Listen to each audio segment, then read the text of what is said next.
PTI के रहनुमा फवाद चौधरी ने कहा है कि बंद कमरों के फैसले अवाम नहीं मानेगी। अब इमरान खान चोर दरवाजे से सियासत से बाहर नहीं होंगे।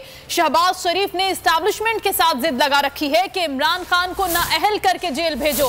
हुकूमत और इलेक्शन कमीशन इमरान खान को नाअहल कर दे। फवाद चौधरी की जबान पार्क के बाहर गुफ्तगू। उनका कहना था कि इलेक्शन कमीशन की अब कोई इज्जत नहीं रह गई। पाकिस्तान में अब कोई लीडर है तो इमरान खान है। अब कोई भी नवाज शरीफ, फजलुर रहमान और जरदारी की शक्ल नहीं देखना चाहता।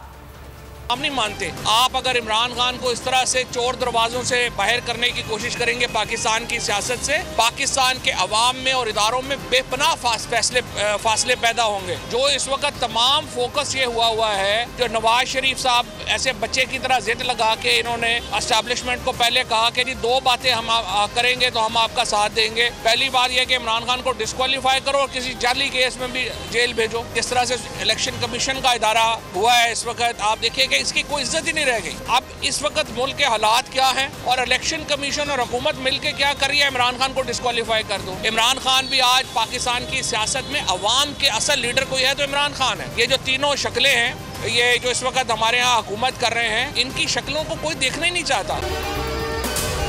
अगर आपको ये वीडियो पसंद आई है तो हमारे चैनल को सब्सक्राइब करें और बेल आइकन को प्रेस करें।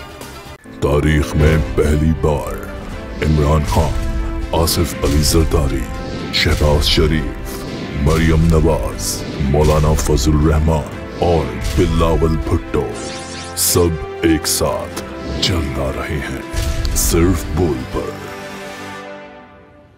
सबसे ज्यादा व्यूज और सबसे ज्यादा रेटिंग के साथ बोल आज भी रहा नंबर 1 पर। सब्सक्राइब करें और बेल दबाएं ताकि कोई खबर रह न जाए।